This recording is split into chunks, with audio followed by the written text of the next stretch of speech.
Salve rapaziada, bem-vindos a mais um vídeo, espero que vocês curtam essa obra cabulosa. O Prota sabia perfeitamente que, na sociedade primitiva, a melhor aptidão física é a chave para a sobrevivência, mas parecia-lhe que nem tudo era assim tão mal, exceto que nem sequer havia caminhos ou tilha aqui. Pelo menos na sociedade primitiva havia tantas uvas que Yandin podia fazer um bom vinho com elas. Quando Yandin usa vinho acabado de fazer para cozinhar o seu peixe frito especial, o sabor local e do vinho misturam-se e atraem a atenção de outros animais e o Prota pode usar a carne dos animais para comer. Quando Yandin cozinhou a comida que tinha mencionado anteriormente, uma enorme besta sentiu o cheiro e o Prota ficou muito orgulhoso por ter sido capaz de obter tal presa. A besta dirigiu-se para o caçador, mas caiu imediatamente num poço cheio de folhas e paus para distrair a atenção. Yandin caminhou até ao poço onde a besta tinha caído e pensou que este enorme animal lembrava um tigre. O engenheiro ficou surpreendido por esta enorme besta também conseguir falar. O tigre de dentes de sabre esforçou-se por sair do poço profundo em que tinha caído e o Prota pensou que todo o seu esforço tinha sido em vão. As tentativas seriam infrutíferas e ele cairia uma e outra vez, mas tudo acabou por ser completamente diferente do que Yandin imaginava. De repente, o tigre de dentes de sabre correu e saltou tão alto que voou mesmo por cima de Yandin e o Prota não podia acreditar que este tigre pudesse saltar tão alto. Yandin disse que, por causa da carne e do vinho, o tigre de dentes de sabre não o matou, mas poupou o tigre de dentes de sabre e relaxou a sua vigilância e Yandin mandou-o embora e decidiu atacar e fugir. O Prota agarrou numa corda e tentou amarrar o Mudaka e depois agarrou num peixe enorme e fugiu.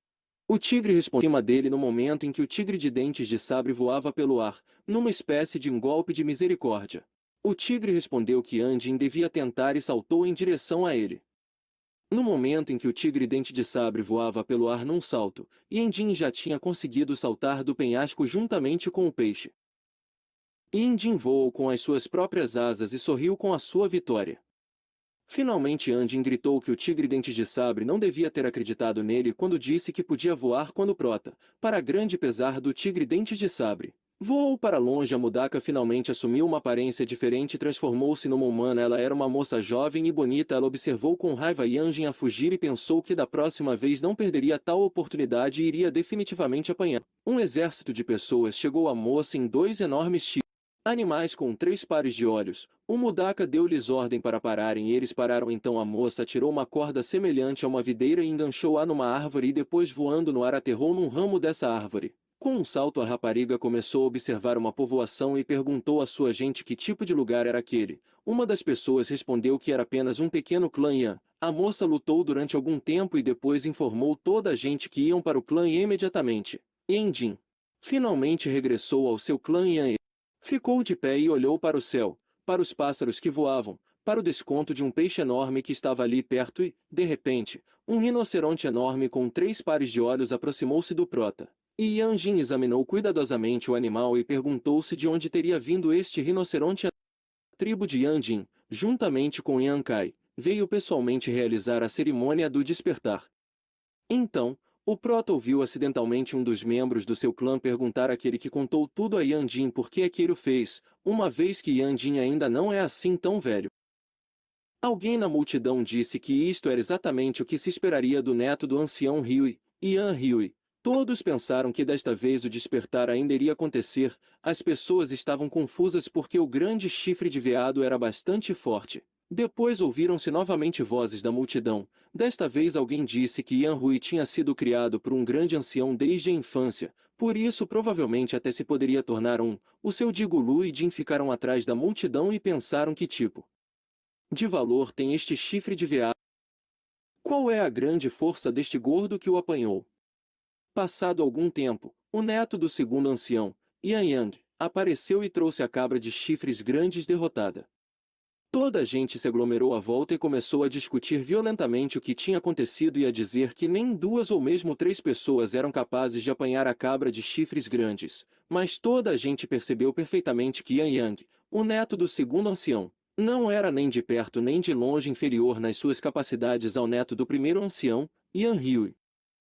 Então, o vice-capitão da equipa de caça Yan Mon apareceu e chamou Yan Yang e Yan Rui para junto de si. O capitão Yan Mon disse que Yan Yang e Rui deviam fazer uma boa atuação, pois a cerimônia do despertar é muito importante neste momento. Depois, o capitão Yanlong acrescentou que um grande Agolu tinha enviado pessoalmente a Aku para o mar. Yan Yong ficou muito surpreendido com as palavras do capitão Yanlong e perguntou se a Kuka viria mesmo. Respondeu à pergunta de Yan Yong, mas apenas disse que ele e Ryu deviam trabalhar bem e esforçar-se por despertar. Neste momento, Yan Jin estava atrás do capitão e ouviu tudo o que ele estava a dizer a Yan Yang e Yan Ryu.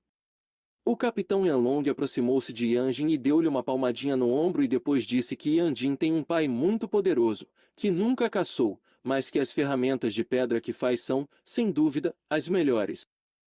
Por isso, o vice-capitão Yanlong aconselhou a locomotiva a assistir à cerimônia do despertar com muita atenção porque, segundo os outros, Yan Jin deve certamente herdar a grande glória do seu próprio pai e a própria locomotiva compreendeu isso perfeitamente bem. O Anjin só conseguia pensar que este pilar de pedra devia ser incrivelmente pesado. Depois, o homem levantou novamente a coluna e colocou-a no lugar e o Jin viu as costas dele, onde estava pintado um tipo de urso. O homem com o urso nas costas levantou novamente a coluna, que se elevou no ar e ele saltou do chão para cima dela. A multidão começou a gritar palavras de apoio a este homem e ele, ainda de pé numa das colunas de pedra, gritou qualquer coisa sobre divindades ancestrais vindas de cima e um totem que brilhava para sempre e Anjin olhou para ele e perguntou-se se este homem seria sequer humano. O homem pediu a Fian que trouxesse todas as crianças a partir dos 15 anos e então ele poderia realizar a cerimônia do despertar. O prota ficou surpreendido quando ouviu falar do totem do guerreiro. Depois Yanjin olhou para as suas mãos e pensou que o corpo em que se encontrava agora tinha apenas 12 anos. Parece que vai ter de esperar mais 3 anos para cumprir os requisitos que Yan reuniu todas as crianças a partir dos 15 anos. O guerreiro totem começou a dizer-lhes que, como eles sabem, só poderão proteger o seu clã se tornarem poderosos guerreiros totem. Ele disse que um clã só pode ser poderoso e próspero se tiver poderosos guerreiros totem. Só o guerreiro totem mais forte pode usar os seus poderes para combater a escuridão. Ele disse que todos eles têm de se tornar definitivamente grandes guerreiros totem. O prota pensou nas palavras do guerreiro totem sobre a escuridão, sobre o poder poderoso do totem. Ele decidiu que há muitos componentes, por isso é melhor.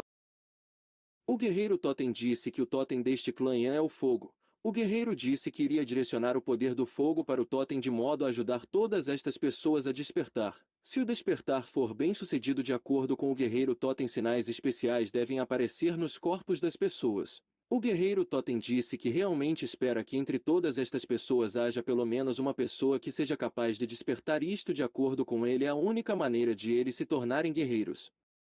Totem. Depois destas palavras o guerreiro anunciou o início. As pessoas ficaram no centro das colunas que estavam colocadas em círculo e o guerreiro dirigiu o fogo. Yan Jin olhou para tudo o que estava a acontecer e pensou que este guerreiro totem estava provavelmente a dar o seu melhor e nem sequer tinha medo de ser queimado e morrer. O líder do clã Yan ficou ao lado do ancião sênior Yan Liu e do segundo ancião Yan e disse que já tinham passado 5 anos inteiros, mas o clã Yan ainda não tinha conseguido despertar alguém. O segundo ancião Yan disse que esperava realmente que Ryu e Yan conseguisse e assim aconteceu. Tanto Yan Ryu como Yan conseguiram. O ancião sênior Yamu gritou para que todos olhassem rapidamente que os dois tinham conseguido e que estava contente por, a partir deste momento, o seu clã ter sucessores. O líder do clã Yan também estava contente com este acontecimento e gritou com entusiasmo que via tudo perfeitamente nesta altura. O prota ficou atrás de todos e pensou que todas estas pessoas não são nada materialistas porque o despertar não tem absolutamente nada a ver com dessa forma. Inesperadamente para todos, algumas coisas estranhas e incompreensíveis voaram do lugar onde o guerreiro totem estava e foram diretamente para Yanjin. E Jin estava assustado e cobriu-se com as mãos para se proteger do golpe. Houve um flash de luz brilhante, mas Yanjin não foi atingido. Estas coisas estranhas começaram a girar em torno de Yanjin. Descobriu-se que Yanjin era o terceiro daqueles que foram capazes de despertar. O chefe do clã Yan olhou para Yanjin com surpresa e falou com entusiasmo sobre como seu clã estava finalmente a prosperar e o ancião Yan Liu nem conseguiu dizer nada. Uma dessas coisas estranhas passou para o corpo de Yan Jin e ele ficou em choque, sem perceber o que estava a acontecer. O guerreiro Totem franziu o sobrolho a Yandin e disse que nunca tinha visto uma luz de fogo assim antes. Pediu ao motor para libertar a sua chama e deixá-lo olhar para ela, mas Yandin não percebeu o que se passava e se era algum tipo de problema.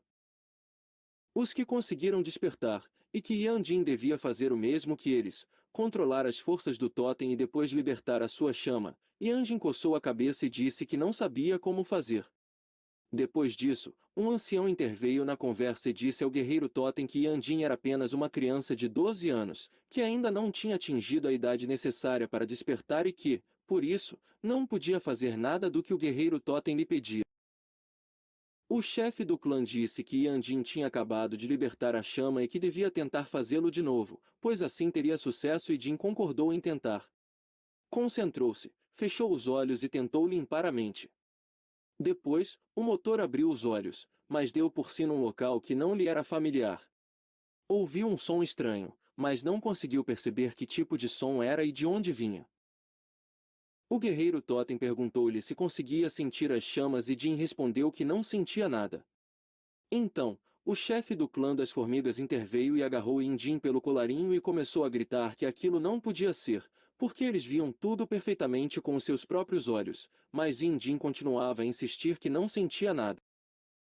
O guerreiro perguntou se Yandin não tinha sentido absolutamente nada de invulgar, nenhuma chama ou outro totem. Depois o motor perguntou se considerava que ele tinha visto um buraco negro e o totem.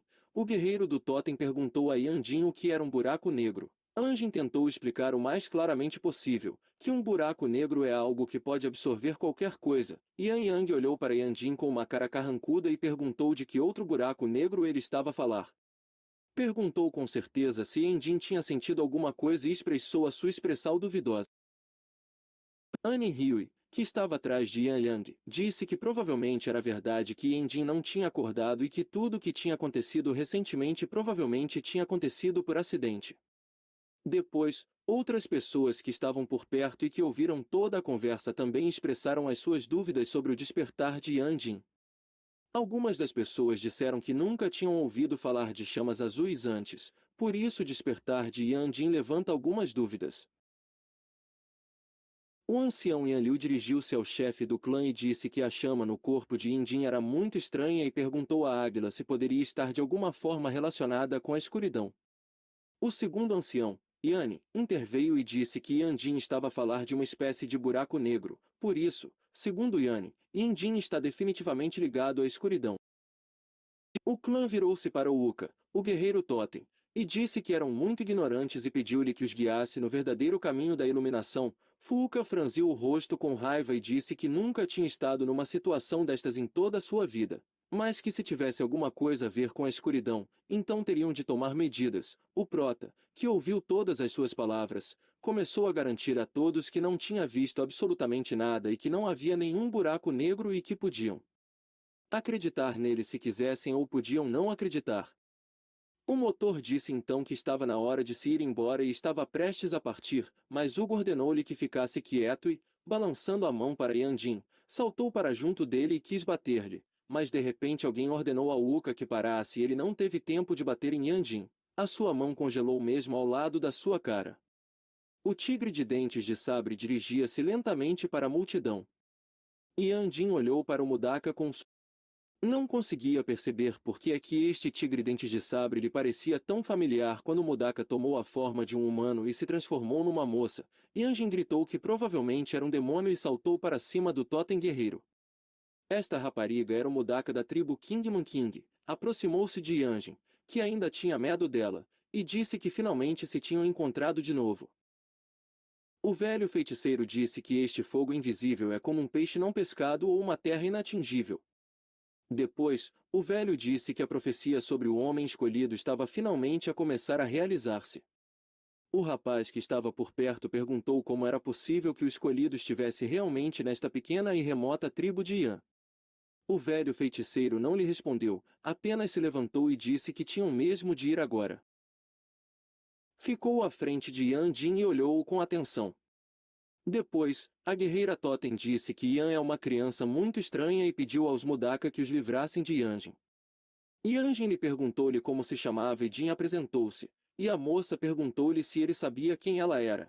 e Jin respondeu que sabia que ela era uma poderosa mudaka. A moça olhou para ele com uma cara zangada e perguntou-lhe se ele sabia quem ela era, então por que é que não adivinhava o que ela era. O prota recuou da moça com medo e depois disse que não sabia bem o que a poderosa mudaka lhe ia fazer, mas tinha muito medo de não conseguir vingar o avô Aluba. A mulher perguntou quem era o avô Alubu. O prota decidiu então contar a toda a gente quem era o avô Alubu.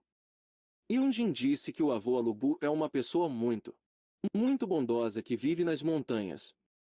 Ele e Jin também contaram como uma vez foi para as montanhas, e durante uma situação perigosa, foi o avô Lubu Hussein que lhe salvou a vida, entre outras coisas. Jin disse que, depois de tudo isto, o avô Lubu continuou a tratá-lo bem sempre que se encontra. A rapariga olhou para Yanjin com surpresa e ouviu atentamente a história de Yanjin, juntamente com todos os outros. De facto, no dia em que o tigre recuperou e voltou a si, comeu o avô Luba, mas aparentemente os anciãos não viram isso como um problema. Segundo o ancião Yin, ele disse ao chefe do clã Yan que o avô Alubu era aparentemente um homem muito nobre e que provavelmente a culpa era dele. Mas o chefe do clã Yan riu-se e disse, com uma expressão de desaprovação, que ele era uma boa pessoa. Depois o ancião Yan Liu acrescentou que lamentava muito, mas a expressão no seu rosto era de total indiferença pelo destino do avô Alubu. Anjin continuou a contar que, há 2 dias, foi à procura do avô Lupa, mas só encontrou seu esqueleto e vestígios da besta que matou o avô Luba. Depois, Yanjin fechou a mão em punho e disse que, depois disso, tinha jurado vingar o avô Aluba e matá-lo.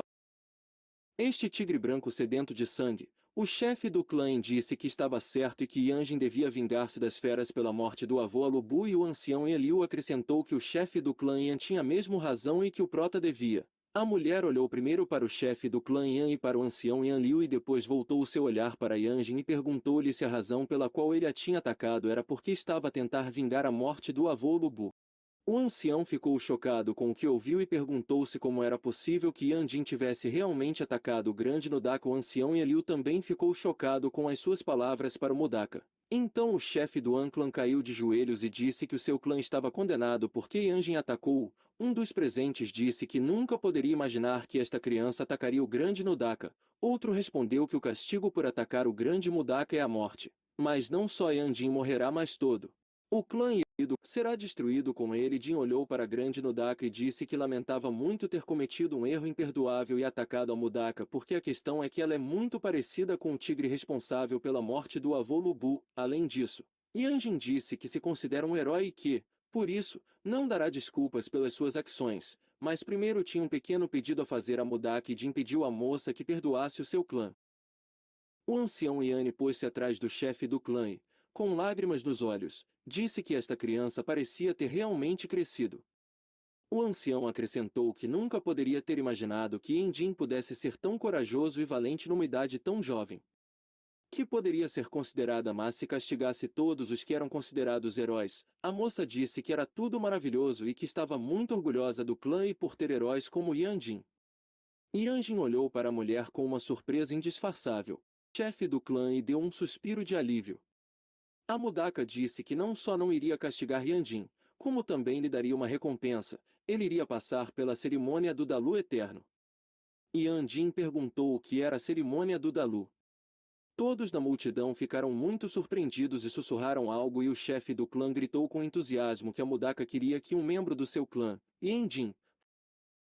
Todos começaram a admirar a moça e a gritar o seu nome. Depois ela levantou as 2 mãos para o céu e disse que era filha do grande Agalou da tribo Kingman. Clã, a cerimônia do eterno Dalu, e que os antepassados abençoem este herói com a sua proteção. As pessoas da multidão aproximaram-se do motor e pegaram nele nos braços e começaram a atirá-lo para o ar e a dizer que este era um bom trabalho e que ele era um verdadeiro herói. Mas Yanjin não ficou muito entusiasmado com tais ações e perguntou-lhes por que o faziam. O chefe do clã Yan perguntou à rapariga que nível deveria ser a cerimônia de Dalu. Depois, o chefe do clã Yan aproximou-se de Yanjin quando este já tinha sido libertado e disse que a cerimônia de Dalu era uma grande honra para ele e que o seu clã nunca tinha tido um herói Dalu antes. Ela pediu ao chefe do clã que preparasse tudo o que fosse necessário para o teste. Yan Jin ficou um pouco surpreendido quando soube do teste e o chefe do clã pôs-lhe as mãos nos ombros e disse que a cerimônia da Mudaka é a maior honra do dom da Mudaka e que depois de Yan Jin passar o teste da vida e da morte pode tornar-se um verdadeiro herói de Dalu. O prota percebeu que a rapariga o tinha incriminado deliberadamente, e Yan Jin tinha de passar um teste de vida e de morte muito difícil e foi para a água onde havia muitos tubarões a nadar. O prota olhou para baixo com séria intenção. Ele estava bem ciente de que era muito perigoso e estava em estado de pânico. Viu as outras pessoas a regozijarem-se e não percebeu por que estavam tão felizes. Quando o prota estava a usar um fato amaldiçoou o rei Mudaka na sua mente porque percebeu perfeitamente que ela queria que ele se tornasse um herói de Dalu, mas para isso ele teria de passar o teste da vida e da morte e Jin acreditava que essa recompensa poderia ser a morte para ele. Jin levantou-se e perguntou se era demasiado tarde para ele desistir. A rapariga rei perguntou o que significava desistir e o prota riu e disse que isso significava desistir de se tornar um herói de Dalu e continuar a ser apenas um herói comum. É definitivamente um presente que o Mudaka lhe ofereceu pessoalmente, é uma grande honra para ele. O ancião Yan Liu acrescentou que estava certo e que não havia lugar para fracos no seu clã, só havia lugar para heróis. O segundo ancião Yan Yi tentou acalmar o ancião Yan Liu e disse-lhe para ouvir o que Yan Jin estava a dizer primeiro. Depois o homem voltou a dizer a Yan Jin para olhar nos olhos de todos os membros do seu clã Yan. Disse que todos sonham estar no lugar de Yan Jin e passar pelo Dalu. E nenhum deles teme pela sua vida. Acrescentou que, se Yan Jin se recusasse a passar no teste de vida e morte, ofenderia o grande Nodaka com tal ato e arruinaria a reputação do clã Yan para sempre, e disse que, mesmo que Yan Jin tivesse poupado. O tio disse que compreendia perfeitamente que tudo aquilo se devia ao facto de Yan Jin estar provavelmente preocupado. O pai benou Yan Jin com um braço e gritou que, na cerimônia da prova de vida e morte, o sacrifício era uma grande vitória. O chefe do clã também encorajou Yan Jin e disse-lhe que ele devia fazê-lo e que o clã tomaria conta do seu pai e disse a todas as pessoas do clã para aplaudirem o seu herói. Todas as pessoas começaram a gritar de alegria. O Mudaka disse que estava na hora de começar e que todos deviam preparar-se para a cerimônia de Dalu. Começaram a ser atirados pedaços de carne crua para a água onde havia um grupo de tubarões predadores e todos olharam. O Mudaka olhou para o Yan Jin e disse que ele só precisava de apanhar um peixe lulu, o que não devia ser difícil para um herói como Yan Jin. Todos da multidão gritavam que o Mudaka estava certo no que dizia. Yan Jin perguntou por que é que a prova de vida e de morte de que lhe falaram era apenas a pesca. O Mudaka respondeu que essa escrava Lulu é o rei deste rio e só quem a conseguir apanhar é que se pode tornar um verdadeiro herói de Dalu, e Jin sorriu e disse isso. Esta prova de vida ou morte é demasiado simples. O Mudaka disse que se lhe parece simples, então pode começar. O chefe do clã disse para começar a cerimônia. As pessoas agarraram o prota pelo braço e carregaram-no antes mesmo de o motor ter tempo de recuperar. Ele foi subitamente atirado para a água, para os tubarões de Lulu. O prota abriu os olhos debaixo de água e viu um tubarão enorme aproximar-se dele com a boca aberta. E Jin veio à tona e começou a pedir para ser resgatado e retirado da água. O chefe do clã das formigas ordenou a um dos seus homens para ajudar. Yan Jin foi para a água e atirou um taco para lá. Yan Qin apanhou-o e perguntou por que precisava desse taco. Quando um tubarão nadou até ele, Yan Jin bateu-lhe com o taco no queixo com toda a sua força e saiu da água, mas os guerreiros aproximaram-se imediatamente de Yan Jin. Yan Jin perguntou-lhes o que estavam a fazer agora e por que não o deixavam passar. Repetiram que no clã só há lugar para heróis e que não há lugar para fracos. O ancião Yan Liu apontou o dedo a Yan Jin e disse-lhe para voltar imediatamente para trás e aceitar a cerimônia de Dalu que lhe foi concedida pelos Mudaka. E disse que já lhe tinham dado uma arma, um bastão de madeira. Yan Jin respondeu que era um herói e tudo isso, mas que precisava de uma arma a sério, caso contrário não poderia revelar o seu verdadeiro talento. Valeu a pena dar a Yan Jin algum tipo de arma. Ao que a moça deu o seu consentimento, Yan Jin agradeceu à mulher e disse que iria imediatamente procurar a arma, e fugiu. O ancião sênior virou-se para o chefe do clã e perguntou como é que podiam deixar Yan Jin ir procurar as armas sozinho, porque ele podia fugir daqui e depois não sabia o que fariam nesta situação. O segundo ancião Yan Liu respondeu que, se Yan Jin decidisse mesmo fugir e o Mudaka os atacasse, o seu clã correria um grande perigo. O chefe do clã Yan pensou um pouco. Passado algum tempo, uma guerreira totêmica aproximou-se e disse a Mudaka que Yandin provavelmente tinha fugido, uma vez que não tinha estado em lado nenhum durante muito tempo. As pessoas do clã olharam e perguntaram-se se ele precisaria de uma corda tão grande, mas decidiram que ele pensava que essa corda o ajudaria a sobreviver, pensou Yan Yan. Que Yandin estava realmente a fazer uma corda de salvação e o Guinho disse que Yandin era um verdadeiro cobarde e que tais coisas insultavam toda a cerimônia do Dalu. O guerreiro Totem perguntou a Mudaka o que Yandin estava a fazer, e a moça respondeu que deviam esperar um pouco e observar e que em breve descobririam tudo. Yandin acabou finalmente de fazer o que estava a fazer e atirou o anzol com um pedaço de carne para a água com um sorriso ligeiramente malicioso na cara. O peixe de Lulu agarrou o isco no motor e puxou-o. Todos assistiram a essa cena com indisfarçável surpresa. Anjin puxou o peixe para o chão e disse que o tinha apanhado. A Mudaka ficou tão surpreendida como os outros e perguntou como é que Yandin conseguia fazer uma coisa daquelas e Jin perguntou se ela já tinha ouvido falar de pesca. A moça perguntou o que era pescar e o Jin explicou que os anzóis que utilizou eram feitos de ossos de veado com chifres, são muito duros, e por isso, o peixe Lulu não os consegue morder, e Anjin disse que, como o peixe Lulu gosta muito de carne, bastava tirar um pedaço de carne crua para a água e o peixe. O peixe nadou naturalmente para o isco e tentou comer a carne, mas ficou preso. Nesse momento, tudo o que tinha de fazer era tirar o peixe Lulu da água e a rapariga perguntou, surpreendida, como é que não tinha pensado nisso antes. Depois, a rapariga pensou que, se usasse um método semelhante, qualquer pessoa seria capaz de apanhar um peixe Lulu. Apesar de Yandin ter apanhado o peixe de Lulu, outra pessoa da multidão disse que concordava completamente com Zeon-Ryu e porque se tratava de uma cerimônia da lua e a utilização de tais coisas era inaceitável. Mas outra pessoa disse que considerava isso bastante normal e que também acreditava que passar o teste da vida e da morte podia ser contado. A moça perguntou a Jin se era possível utilizar este método para apanhar outros peixes para além do peixe Lulu e Jin disse-lhe que, se soubermos o que o peixe come, basta ajustar o tamanho do anzol e, para além disso, Yandin acrescentou que continuava a apanhar os peixes que lhe tinham sido pedidos. A moça pegou na corda e decidiu experimentar também. Olhou para Yandin e perguntou-lhe se só precisava de atirar a corda para a água ou se devia fazer outra coisa. Ela olhou para Yandin e perguntou se o peixe de Lulu não viria até ela sozinho e Yandin disse novamente, mas num tom mais áspero, para ela esperar um pouco.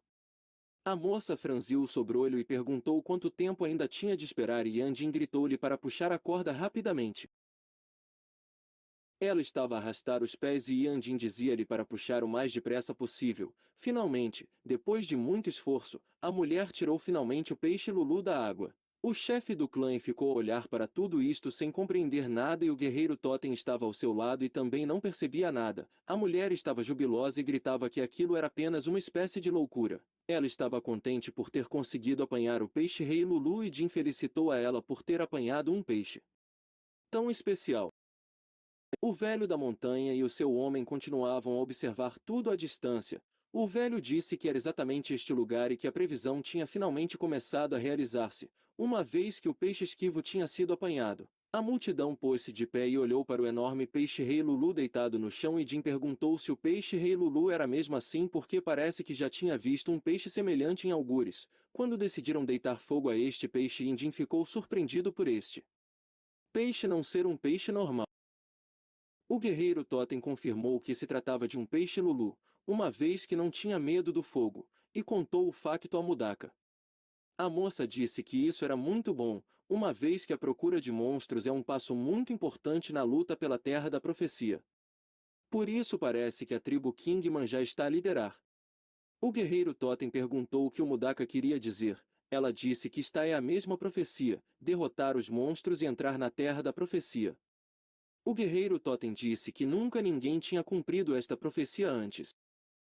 Aparentemente algo mudou agora.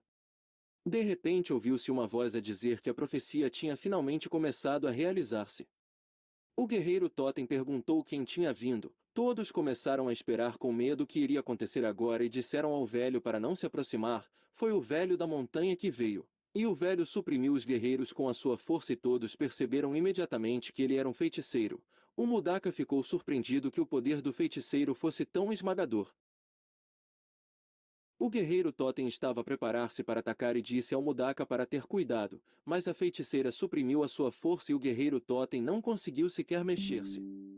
O Mudaka ordenou a todos que parassem imediatamente e disse que o Mudaka da tribo do rei cumprimenta o muito estimado Deluma. Todos ficaram surpreendidos por ser realmente o Sr. Delumo e Jin pensou que este Delumo era tão poderoso que até a própria Mudaka se devia curvar perante ele. Todos os membros do clã se curvaram perante o grande Delumo. Yanjin olhou para o ombro do velho. Havia um hieróglifo de oráculo no seu ombro, no seu fato.